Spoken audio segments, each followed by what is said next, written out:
Thank you, Monica. Great. Okay, welcome. May 14th, 2024. I believe this is Stevie Wonder's birthday. As I recall, he was born 2 months after me in 1950. So we can celebrate that, if you will, or not. We are going to meditate for about 20 minutes and then talk a little bit about Dharma and recovery. Um, So, just settling back into your meditation posture. You can close your eyes or just lower your gaze.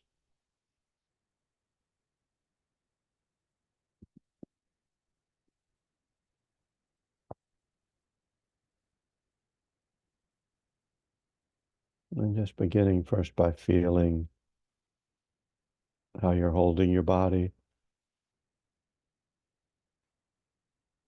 With this simple exercise, checking in with our body can be quite revealing. Many of us develop habits of holding our body that are unhelpful, whether it's the posture or the inner tension we might develop. But just see if you can find a place of balance and of alignment.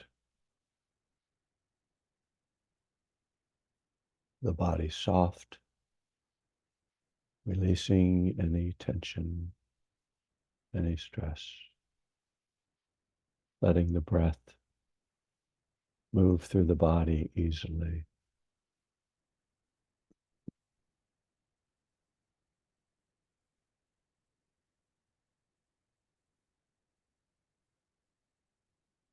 And feeling the movement and sensations of breath.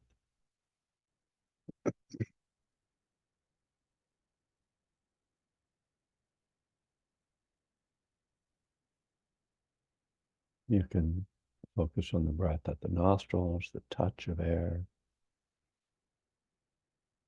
coming in, going out. We can tune into the movement of the belly, chest, rising and falling.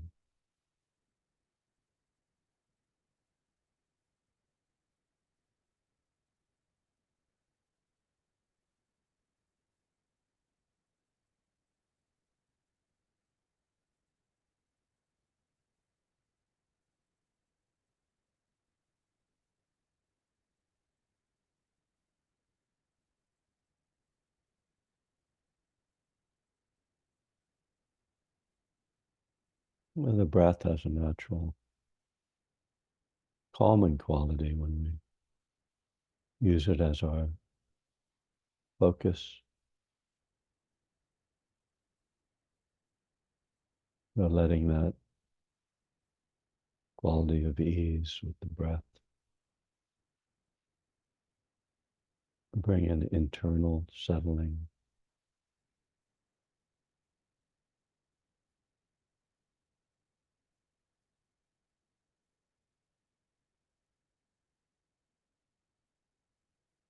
And if there is resistance or perhaps a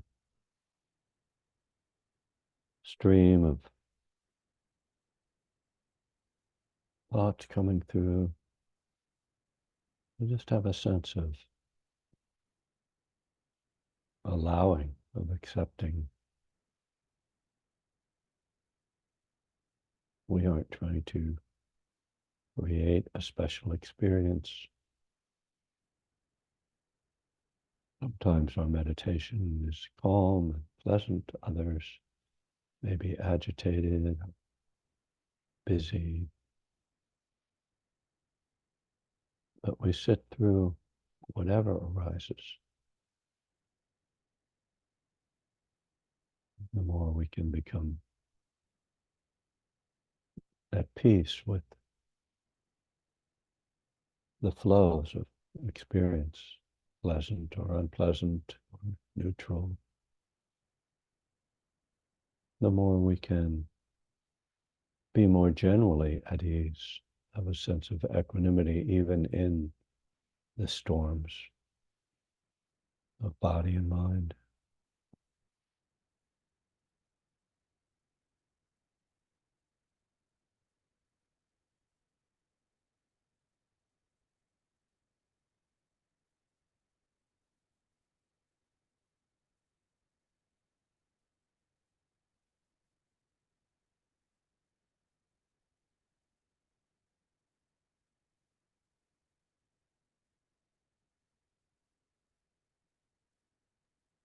So we make the breath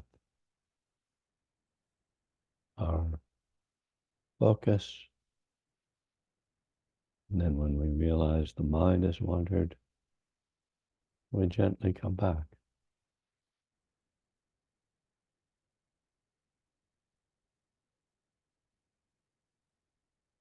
At times, the contents of the mind will reveal a kind of inventory.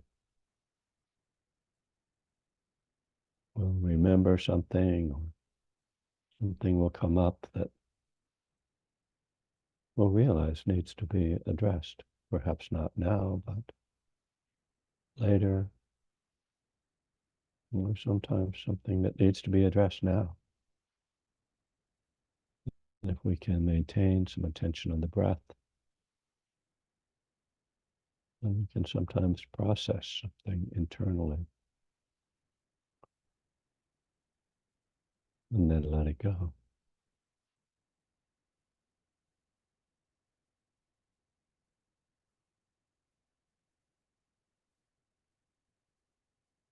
We aren't trying to attain some pure state or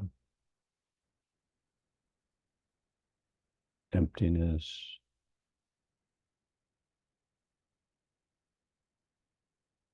Just to be present with what is,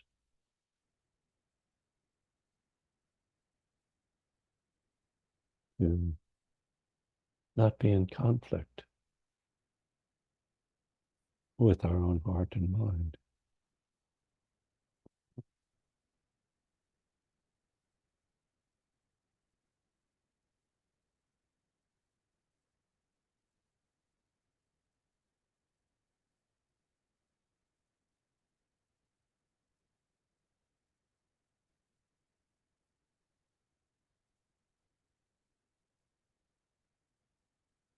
And so we cultivate an attitude of kindness, kindness towards ourselves, towards the world.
What is the feeling that arises in conjunction with thoughts?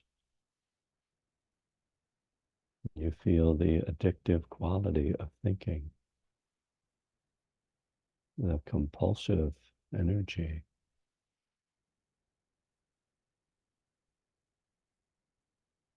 as though we are being pulled to think that there is a imperative And what happens when you don't respond to that imperative, when you go back to the breath?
Is there a sense of striving in your meditation,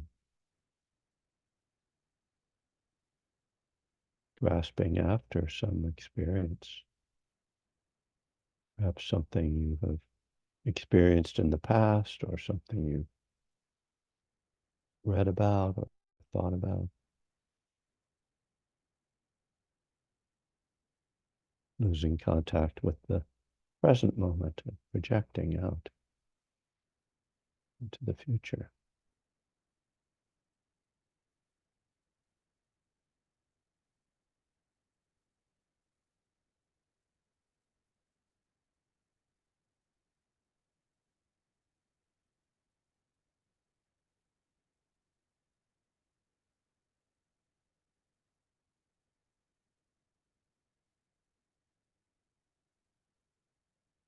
Or perhaps there's a passivity in your meditation,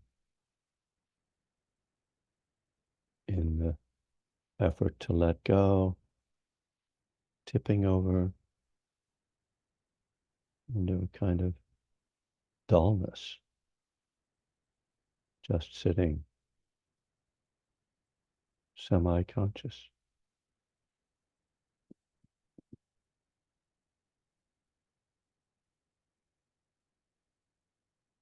So we try to find this middle way between grasping and disinterest or passivity,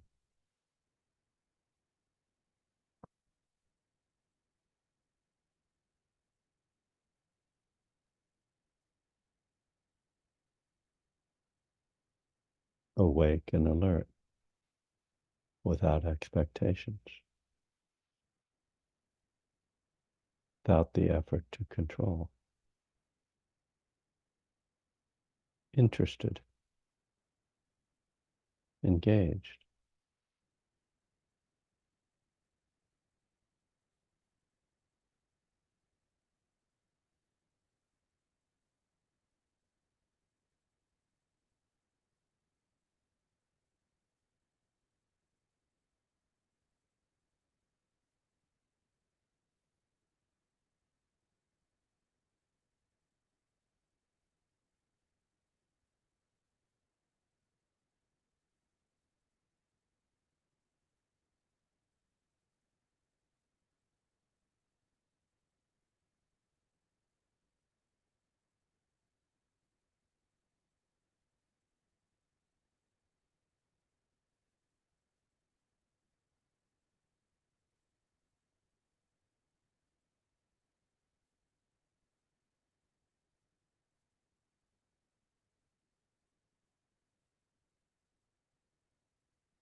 Oh, I don't know if the bell came through because the option to change the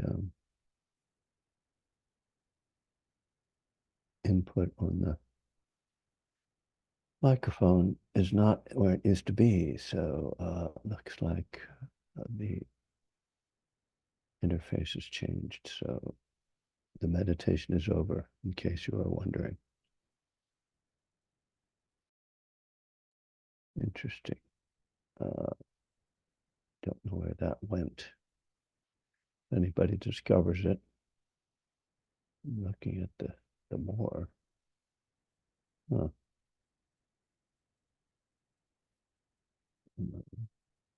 Well, in any case, here we are. Once again, welcome. And yeah, uh, uh,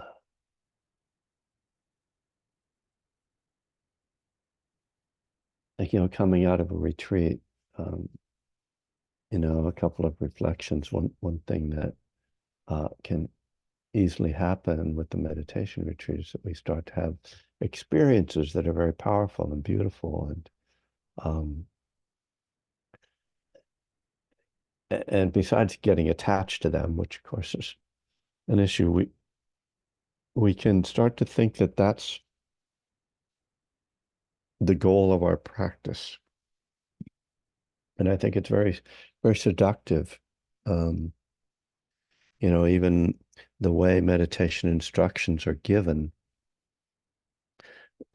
they they can imply, or we can infer from them, that we're supposed to stop thinking and get to some peaceful place, and that's then why we're doing it. Uh, but our practice is more than that. Um, and really, I think of meditation really as only a part of our practice. There was an article last week that I read in the New York Times about the some problems that researchers are finding in teaching children mindfulness. That that they it can kind of uh, backfire, in that they learn to be aware of their thoughts, and then they become more judgmental of themselves, or they become more uncomfortable seeing what they're thinking. And it struck me that what's from my viewpoint, the the one major issue there is that you're trying to remove mindfulness from the Buddhist system, from the path, and turn it into this separate thing. And I've said this for a long time, that teaching mindfulness apart from the Eightfold Path is like taking vitamin C out of an orange and giving someone a pill and saying that's your breakfast. It Okay, you might have gotten the vitamin, but you didn't get the food. And uh, this is the same problem with using plant medicines outside of the indigenous system, religious and spiritual systems, which is not the what we're here to talk about, but just to point out that that's a parallel. But and when it comes to schools, teaching mindfulness in schools, why you can't teach Buddhism in American public schools, because apparently we have this thing traditionally, uh, in which there's a separation where you can't teach a particular religion in schools. Um, so so maybe that's not an ideal place to offer, you know, mindfulness. But when it comes to our practice, and this is why the Dharma is so valuable for recovery, because it's not just a meditation. And I've said many times, meditation is not a recovery program. But if you go through the whole of the path, particularly the Eightfold Path, but even more than that, the Eightfold Path gives us this foundation in ethics and skillful behavior, which is essential for any spiritual path. In our society, we have a very consumerist society, very materialist society, where people just want to get the thing, and they think the thing is meditation. So I'll get the meditation app and I'll download it, and then I'll listen to it for 5 minutes, and then I'll be, you know, it's again, like it becomes like a pill that I'm going to take every morning. I'm not, after that, I'm not going to think about it, right? So I can go to church on Sunday, and then the rest of the week I'm going to do whatever I want. It's the same kind of thinking that fundamentally just doesn't work, and doesn't really have the potential for transformation that we're seeking. So it's the path, the work of the path involves this behavioral level, and then yes, the meditative level, which sometimes called mind training, which I like that term, and then critically the level of insight, which is to say to understand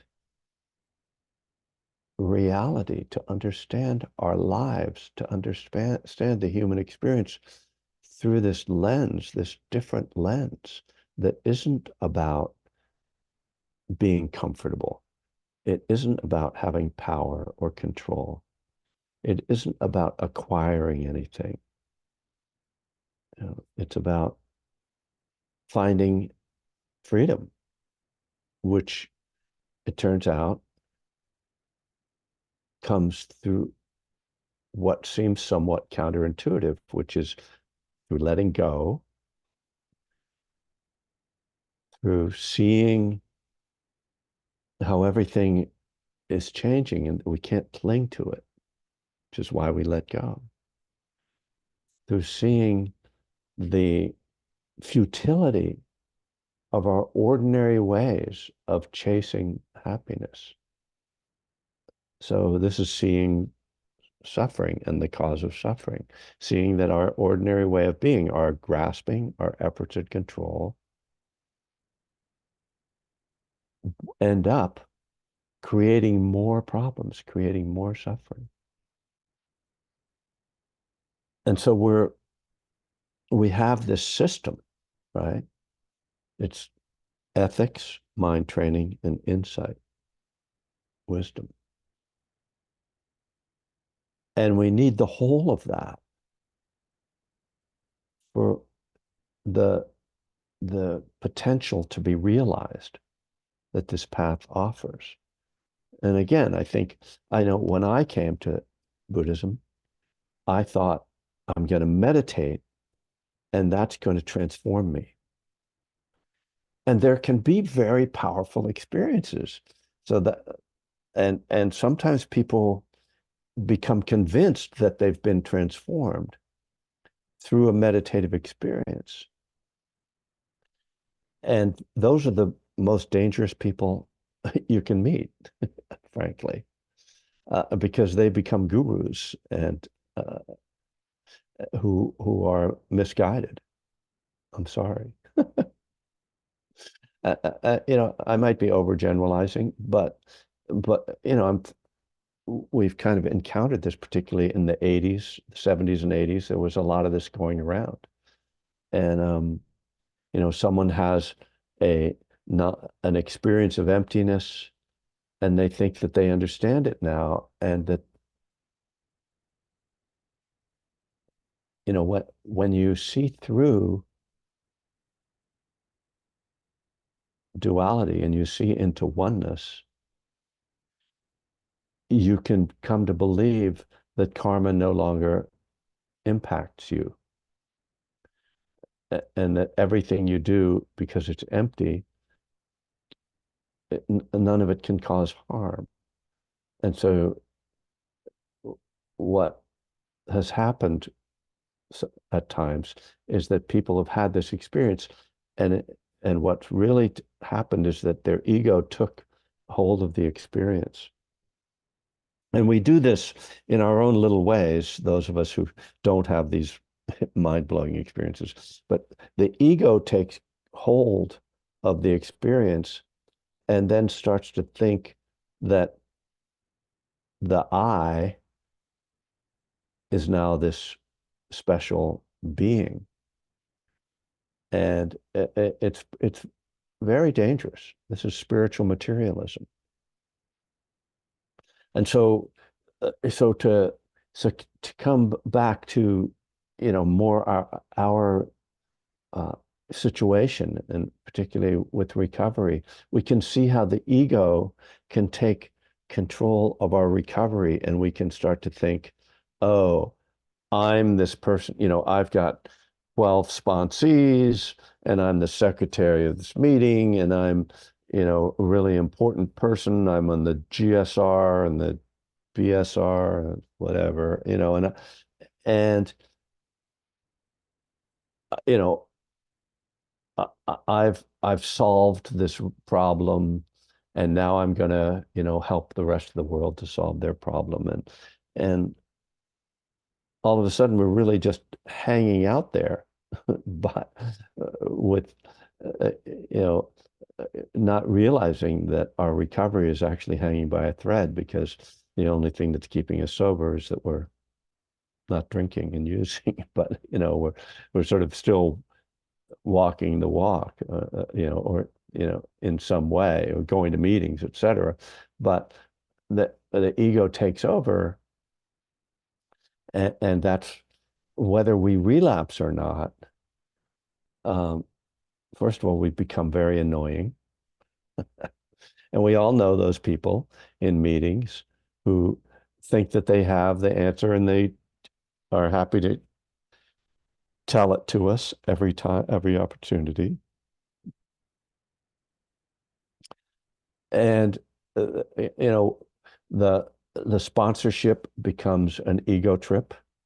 Again, probably many of you have had encounters with people who sponsored you, and they crossed the line into trying to run your life, or they really didn't like address you as an individual. They just tried to overlay this like rule book that they had.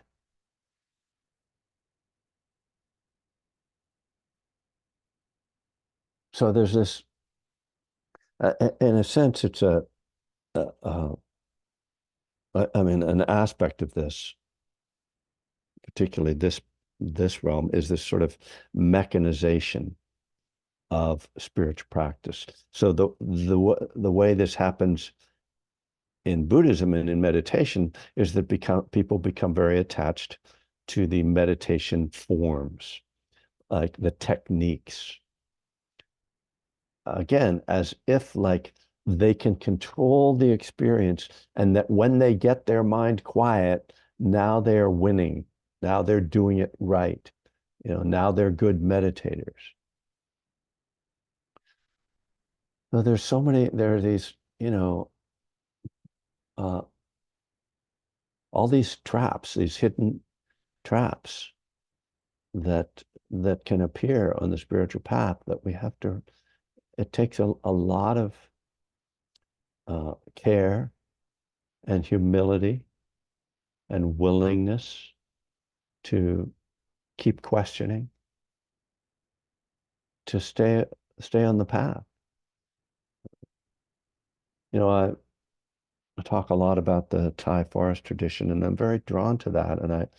And what I mean, among the things that I love about it, there's a simplicity,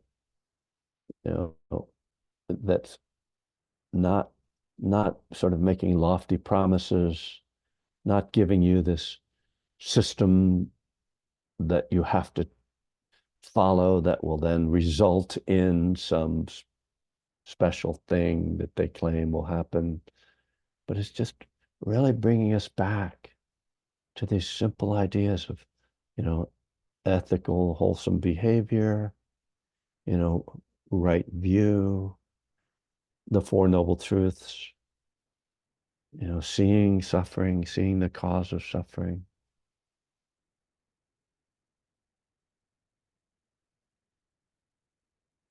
Again, you know, coming out of a retreat, I think is so interesting. Um, I, you know, I was a teacher on the retreat, but I'm also a participant, and um,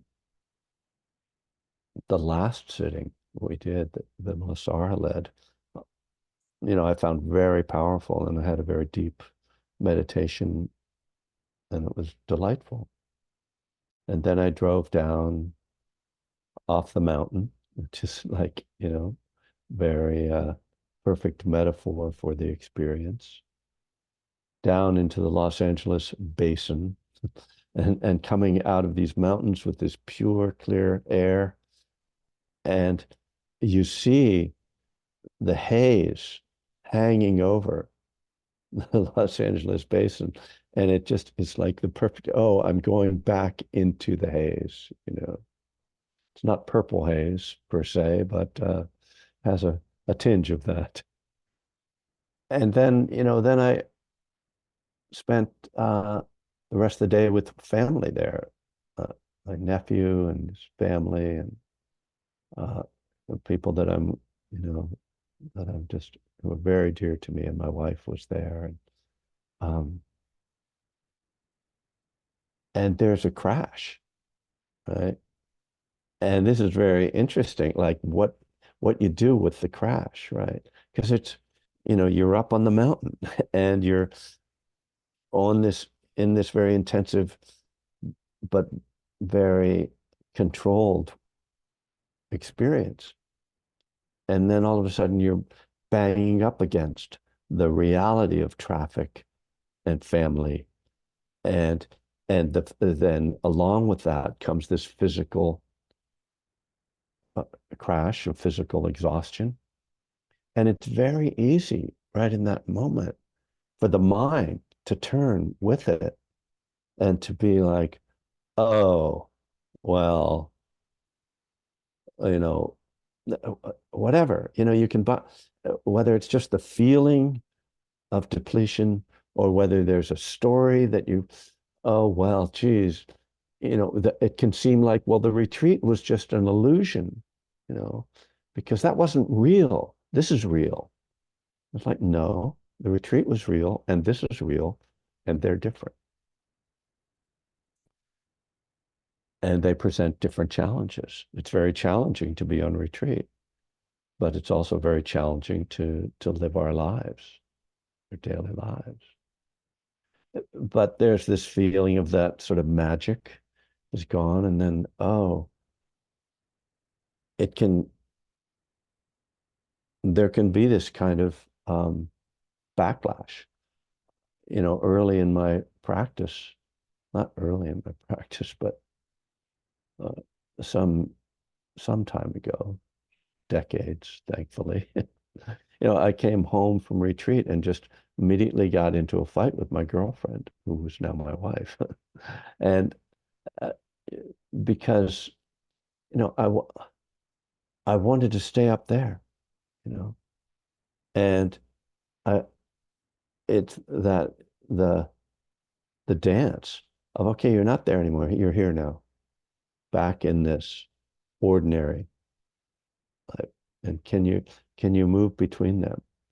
It's you know, really one of the great challenges of meditation retreats is to come out of them, and how to come out of them gracefully, and to let go, and to deal with the depletion of energy, to deal with the emotions.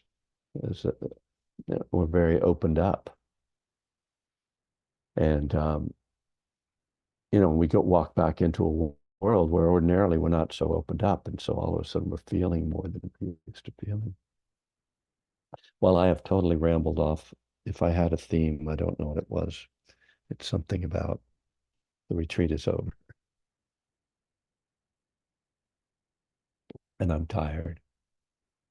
Um, so I'm just going to leave it at that and see if folks have anything to say. I will say that I think I have to check out of this hotel at like on the at the top of the hour, and so I'm not going to stay out over today. So if you want to chime in or share anything, oh, Steve, go ahead. Wow. Thank you so very much, Kevin. I don't get an opportunity to share with the group because I've been leaving the meetings early because I have another class right after this. Right. So miss being able to listen to the people share, but that I'm just so grateful that you shared coming out of I've been on enough retreats with you to have totally experienced what you were talking about on a really deep level. And it renews my desire to continue with my practice because I remember it was probably 3 years ago or more where when you were explaining about that quiet mind and the ego and what it does, thinking that, I mean, I really thought I was going places because I had that experience where my mind just stopped thinking. It was a brief moment in time and it freaked me out. But that's not really what it's about. And I'm learning that now. And I'm experiencing a lot of struggles in my life right now. And if it wasn't for my meditation and dealing with the Eightfold Path and the Four Noble Truths, I think I'd probably be in worse condition. But I just wanted to let everybody know that I've been leaving the meetings early because I simply have another class. But this was, I have to say, a gift. It's really a blessing that you've shared your experience. And I feel that coming out of the mountain and just visualizing. I remembered that. I actually remember missing my turnoff coming out of the retreat because I was just spacing out. Yeah. But thank you for sharing that. It's just truly, I'm so grateful because I really needed this. I needed this lesson today. Thank you so much. Thanks, Steve. It's really good to hear from you. I'll chime in. Hey, it's Fordham here. Hey, yeah, where are you? You got some Uh, weird building behind you.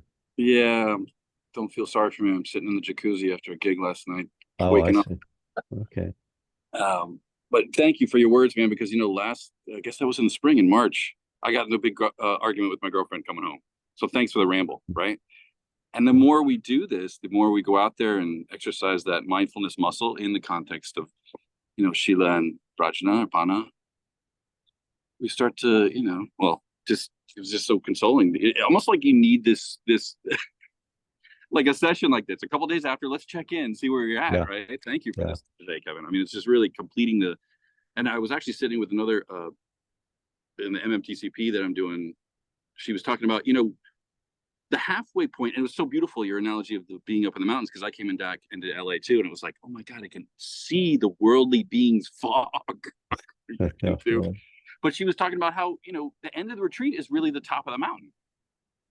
It's like, okay, we spent, what was it, 3, 4, 5 days there. And then there's like these 3, 4, 5 days that it's like, oh, I'm integrating all this experience. Like, wow, okay. And it's much more positive than, for me, I took a lot of LSD and it was just like, what was that?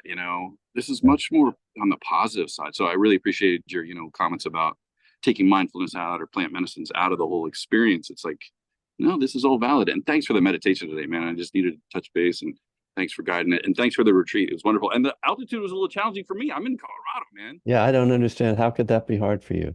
Well, it's weird. They say like altitude sickness is like, it doesn't matter like who you are or when it is. It's like it can hit you like a flu. You know what I mean? So it Uh, was like, I think because I was traveling so much and then I was down and up and then I right. went further back up. It's like 6,700 up there. But man, I'll come again, man. It was a wonderful retreat with you and Bill Nassara. Thank you so much for the Yeah. teachings and the presence and everything. So Yeah, well, thanks.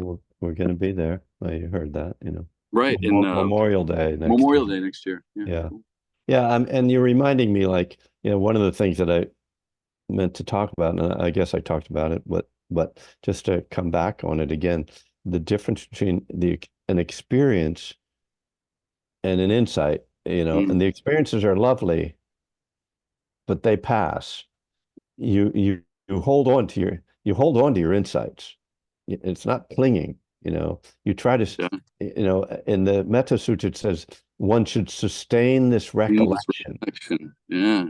And And that so, recollection of the water, not the swirls in the water or the boiling water, like all those analogy with the hindrances, right? right. It's the water, like my awareness of like, wow, that was some amazing stuff. And I have to apologize to you too, because usually after retreat, I come to Kevin, I'm like, dude, Kevin, what about this? What about this? And he's like, dude, like, calm down, man. And I'm like, yeah, but I had all these insights and everything. And he's just like, all right, man, I'll talk to you later. I'm like, oh yeah, but no. But I get Did you excited, Yeah, sure. Anyway, thank you for that retreat. It's wonderful, and I look forward to the next one, man. And look All forward to right. these Tuesdays. It's so great. Don't drink a lot of water after you get out of the jacuzzi, man. Oh, definitely, man. You get Even here, dehydrated in there. it's like LA's just a desert that falls into the sea, man. It's just, I love it, but no offense, but it's amazing out here, but weird. Anyway. California tumbles into the sea. That's what I was singing, exactly. Yeah, see, Kevin gets all the musical references, and I do appreciate that the talking heads, the water flowing under that you made. And then also, I hope we passed the audition. I got that one too. Yeah. See, I get all those. Somebody's listening out, my Oh, friend. that's good. It's good. Safe travels. Be well. All right. Thanks, Rev. Marina, hi. Hi. Boy, the two of you are so excited. Yeah, well, For me, a response from a retreat is usually like peace and calm and floaty and like a little baby, but the baby that sleeps well, not the one with like colics and like disturbance. Yeah. I was driving down and I noticed first, did you see, if you drove right away after, did you see the fog in the mountain? Like it was as if like we're coming down and we were above the clouds. I even took like a few pictures. I was like, I need a picture. I didn't have a phone this whole time. So right. It was wonderful because there's like a little snow in the mountains and then obviously everything's super dry. And there was fog, which I believe, not the one you're talking about, LA, but right, not the like haze. a natural fog, right? I didn't see that. No, that's I saw that and I thought, is you the see fog starting already up here? But that was like the mist, right? A little positivity. That's just the fog. Let's just assume it's a little cleaner there. But it was great. But it was funny because as I started, there it goes. There's the light on a dashboard. The freaking car needs a maintenance. There's traffic to LA, lasts for a million years and it's hot. Then I go to LA and I was thinking of just really relaxing. And tomorrow morning, right away, I'm leaving for San Diego. My friend who I'm staying with, she had a back problem and can't get up out of the bed.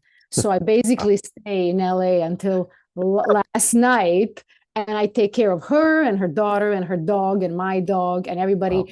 And it's like in between this real sweetness that I can kind of in this blissful state go there and be of help, and yet also a little bit resentful that it just can't be a bit easier for one damn day after. Right.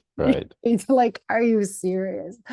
What else can, and then like take her to the doctor and take the car to the shop and deal with the dog. Reality sucks. Or I think the movie was Reality Bites, right? Well, whichever, really. And so I just drove to San Diego late last night and I'm a little drowsy and groggy and just at this point, just tired. Yeah. I mean, it's really this dance of like, like, can I, am I really doing this practice or am I attached to the mind states, the pleasant mind states, And I mean, that's the greatest challenge. To me, equanimity is the greatest challenge. Yeah. To be equanimous through the difficult, Yeah. Yeah. Definitely. And you're right, it's like, it's when people who don't know retreats much, they ask you, oh, was it wonderful? I bet it was. People cook for you. You're in the middle of the mountain. You're turned off. I'm like, that's not the point. I'm not at the, high-end vacation, not working, like, and reading a novel. I'm actually like really working hard. So, absolutely. Thank you so much for a retreat. Yeah. I'm glad you were there. Thank you. Next time we may have to have like a separate Zoom meeting after the retreat. I think that would actually be a really good idea. So people can be like, That'd be okay, awesome. Seriously, you guys, enough. Well, I'll seriously, consider that. That's good. Yeah. So we got 2 more hands and I've got 5 minutes. I mean, Nobody's knocking on the door, so we'll see. But then again, my wife might want to go home. Stefan, hello. Hey, Kevin. Hey, Like you're everyone. Sorry, riding the your street bike. sweeper coming down. No, I'm walking down the street and there's a street sweeper coming up the way. Anyways, yeah, this feels like a post-retreat experience here. Good to see you and having had that experience. And oh my God. Sorry, the street, hope you can hear me okay. Yeah. I'm being chased by the street sweeper. Sorry, it feels like an interesting microcosm of my life. But yeah, no, I feel like, all right, let me just pass the street sweeper. Give me 1 second. Actually, you want to go to the next? Okay. I mean, I can't hear the street sweeper, so Okay, it's like literally right next to me now. Zoom is very magical. It suppresses background That's amazing. noise. Wow. Yeah. Fantastic. Yeah, so loud. Well, it's interesting. The sounds that are in my head can only be heard by me. So there's something about that. There you go. Yeah, coming back from down the mountain and having the integrating the experience for me, it's like, yeah, just my family wasn't really all like, oh, so how'd it go and this and that. And I felt like I didn't need to present in a way that was like, oh yeah, I had this magical experience. But it's more about how I am. I was Mhm. slower. I was sitting with them. I was cooking dinner. And a big thing, intention that came out of the retreat for me is to not walk into a room and like take control in terms of Uh, communication and what's going on and coming up with an idea of what to talk about or let's go out and do something. I'm the sort of the go-getter, like let's go do something. And the stillness that I experienced on the retreat, and that was my first time having a retreat like that. I just, I want to take that with me. I want to bottle that up and continue Yep. to just have that mindfulness and to not always be the like uncomfortable with the stillness and the quiet and like somebody say something. Yeah. So yeah, I'm just really appreciative and grateful and thank you for the experience and so glad to meet you finally in person. Yeah. Well, you can't keep the experience, but you can remember that that works and remind yourself. So, Sally, hello. You were not on the retreat, and in fact, you No, told us that I was on you a different retreat. different retreat. Was that a alcohol retreat or No. I mean, I'm just saying, Tommy's Recovery 2.0 just ran 5 days of Oh yeah. talks, and you were one of them. And I actually was in retreat with you many, many years ago, probably 10 years ago at Red Feather Lakes in northern Colorado, Oh wow, yeah. when I had no idea what was wrong with me.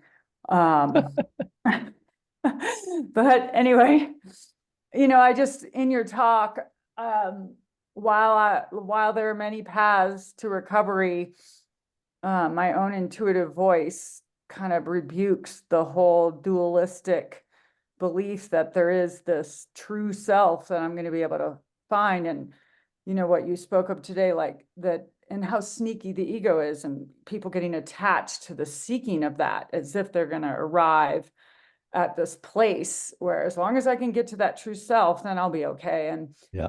that just doesn't work for me. I mean, and so, I think for me, there's a time where I've spent trying to find how to identify to a message of recovery that isn't scary, because there's many messages that are scary intuitively to me. And just hearing you again, I was like, oh, this is the one that isn't scary to me. It's just calming and free and, reminding me to return to my own experience. So I needed to hear that. And it was a good validation that my own experience of, I don't believe in this dualistic split. So I just really appreciated that. And there's a lot, at least I got a lot of forgiveness in the talks though, about like that every time I've relapsed, I've had 6 years at a time, 2 years at a time, and that I just can't go to shame, that there's more to be learned, and there's something I didn't know or have to hang on to when I do relapse. And so I'm back with 4 days and feel fine and have, I just got to get my ass on the cushion and hold still. So, Mm.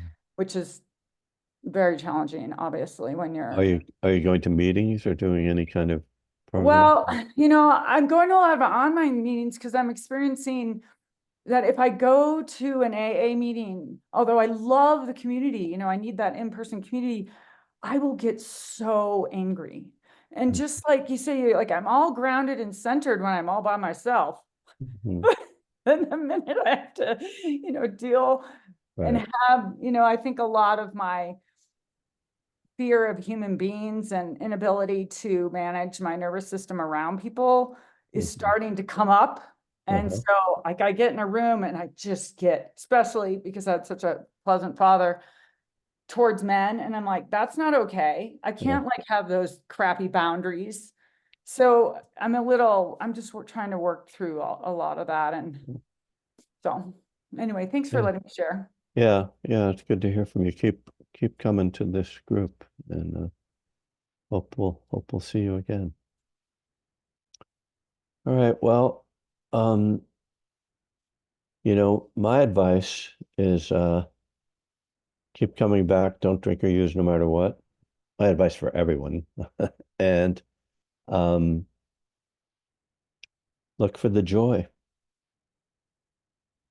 And hope to see some of you tonight, maybe, and otherwise next week. Take care.